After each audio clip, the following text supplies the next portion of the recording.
তেমনি আমার কাছে এরকম ডিমান্ড হয়েছে যেন চানাচুরের দোকান খুলেছি, বললেই আমি প্যাকেটে করে দিয়ে দেবো। আমি রাজনীতির লোক, আমি বেলডাঙ্গা আর রেজিনগর হয়ে গেল, বাকি একজন সব সিটে দেবো। আপনি, আমার টার্গেট ছিল 135, আজকের দিনে যে ডিমান্ড আসছে প্রত্যেকটা বিধানসভা থেকে আমরা আপনার দল করব, আপনার দলের প্রার্থী হব, এ প্রতিদিন শুনতে হচ্ছে।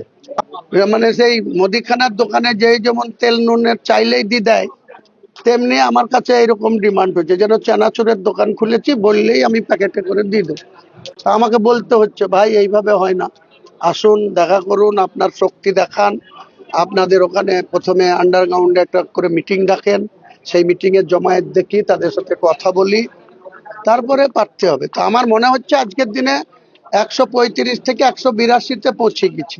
ওটা বোধহয় লাস্ট দিন যখন ভোট ডিক্লেয়ার হবে তখন অব্দি 294টাতেই দিতে হবে কিনা সেটা ভাবার আছে। মির্জাফর মুর্শিদাবাদে ছিল তো, নবাব সিরাজদৌল্লাকে তো লর্ড ক্লাইভদের ব্যবহার করে, মির্জাফরকে ব্যবহার করেই তো তার জীবন চলে গেছে। একটা বাংলার শেষ নবাব সিরাজউদ্দৌলা, তাকে মরতে হয়েছে কিভাবে? এই মির্জাফরের জন্যই তো। সেই মির্জাফরের নাম কারো ছেলের রাখে? মুর্শিদাবাদে কারো ছেলের নাম মির্জাফর নাই, অথচ এই বেলডাঙ্গায় খুঁজেন বাবরের নাম বহু আছে, বাবরের ছেলে হুমায়ুনের নাম বহু আছে, আছে কিনা? তাহলে মির্জাফর নাম কিন্তু কেউ রাখে না। তাই আমি বাবর এর টাইমে আমরা কেউ পৃথিবীতে ছিলাম না, যারা বাবরের বিরোধিতা করছে তারাও ছিল না, বাবরের ইতিহাস তারা ভালো করে পড়েনি। বাবর 12 বছর বয়সে যে দেশে জন্মেছিল সেই দেশের সম্রাট হয়েছিল। পরবর্তীকালে বাবরের ছোট ছেলে, তার দুটো বিয়ে ছিল, প্রথম পক্ষের স্ত্রীর 3 ছেলে ছিল, আর দ্বিতীয় পক্ষের স্ত্রীর এক ছেলে ছিল, তার নাম হুমায়ুন। সেই হুমায়ুন প্রচন্ডভাবে অসুস্থ হয়েছিল, তার জীবন যায় যায়, সে উঠতে পারতো না, বিছানা থেকে উঠে দাঁড়াতে পারতো না, খেতে পারতো না।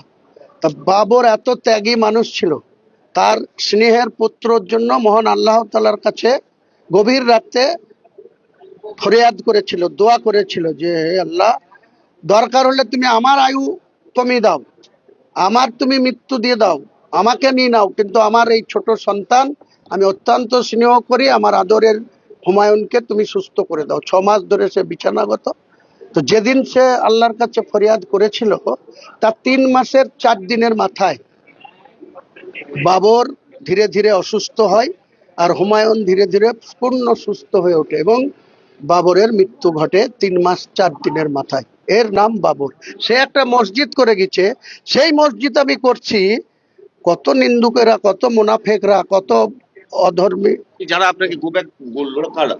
তারা ওখানকার মুনাফেক মুসলমান, তারা মদ খেয়ে আমার গাড়ির সামনে ওসব করেছে।